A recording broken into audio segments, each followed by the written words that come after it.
Janie Burkett was raised in a quiet town in Oklahoma.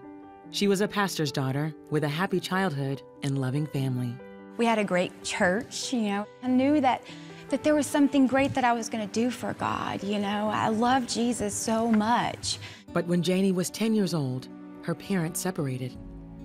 We were busy with God. They were busy helping other people, but they forgot about themselves. The vision that I had of God began to switch, that He's a judgmental God. The vision of God was, if you're a loving God, then why do you let such bad things happen to good people?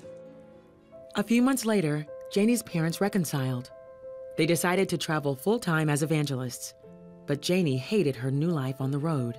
My childhood from that point was hard because everything that I had known was crumbling. I began to comfort eat. It was the one thing that would be there when everybody else left. I was 200 pounds at 15, 16 years old.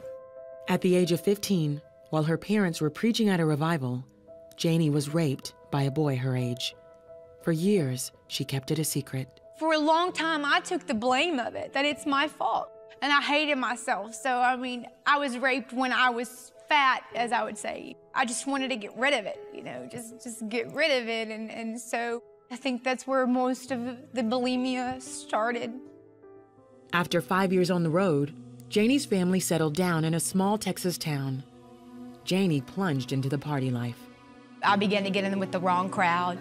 Then when I took my first hit of cocaine at 17 is when it was like over the top. The whole insecurity faded. And this is what caught me with the drugs, is because it completely took away the reality of what I thought about myself. But soon as the high faded off, the insecurity came right back. So I was hooked. My first hit, I was hooked. While her drug use was rising, Janie's weight was plummeting. When I would look in the mirror and I was 110 pounds, I was like, I gotta get thinner.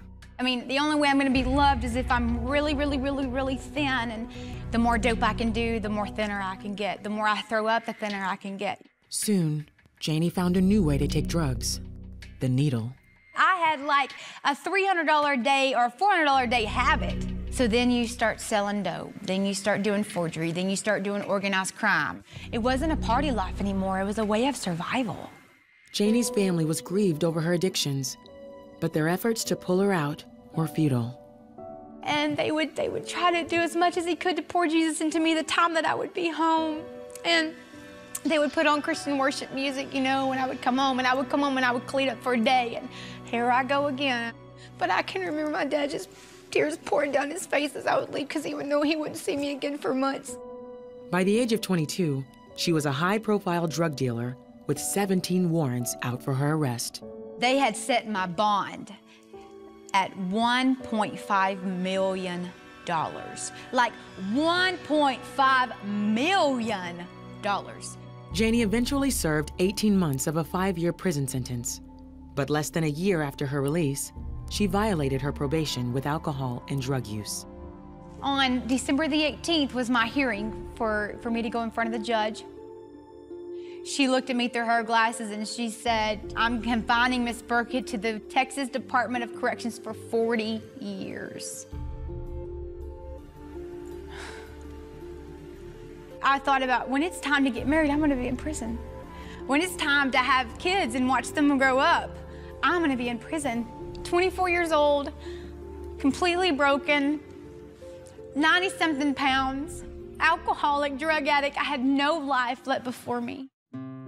I was transferred back to the women's state prison to serve out my 40 years. But I remember looking out the window, seeing all that was before me.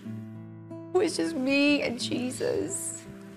Me and the Savior who died for me.